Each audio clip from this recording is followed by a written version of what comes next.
సికింద్రాబాద్ అల్వాల్లో దారుణం జరిగింది. భార్యతో పాటు 10 నెలల చిన్నారిని హత్య చేసి తాను ఆత్మహత్య చేసుకున్నాడు ఓ భర్త. అల్వాల్ రైల్వే ట్రాక్ పై భర్త గణేష్ సూసైడ్ చేసుకున్నాడు. తల్లిదండ్రుల మృతితో మరో 2 చిన్నారులు అనాథలయ్యారు. మృతదేహాలను పోస్టుమార్టం కోసం సికింద్రాబాద్ గాంధీ హాస్పిటల్ కు తరలించారు. మహారాష్ట్రకు చెందిన గణేష్ 4 నెలల క్రితం బోయిన్పల్లికి వచ్చి కుటుంబంతో నివాసం ఉంటున్నాడు. కొద్ది రోజులుగా భార్యపై అనుమానం పెంచుకున్నాడని సమాచారం.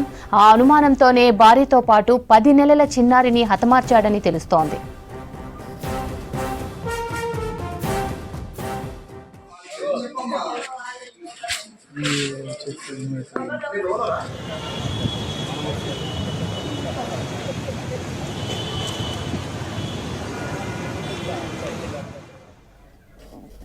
సికింద్రాబాద్ అల్వాల్లో దారుణం జరిగింది. భార్యతో పాటు 10 నెలల చిన్నారిని హత్య చేసి తాను ఆత్మహత్య చేసుకున్నాడు ఓ భర్త.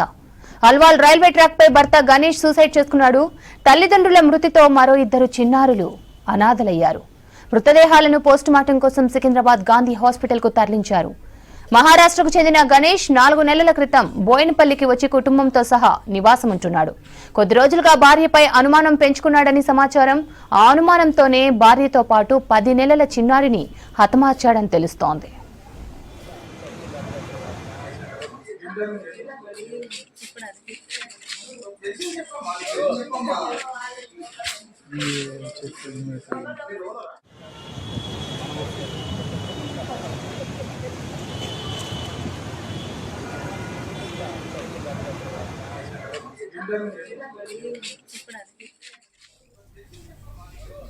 సికింద్రాబాద్ అల్వాల్లో దారుణం జరిగింది. భార్యతో పాటు 10 నెలల చిన్నారిని హత్య చేసి తాను ఆత్మహత్య చేసుకున్నాడు.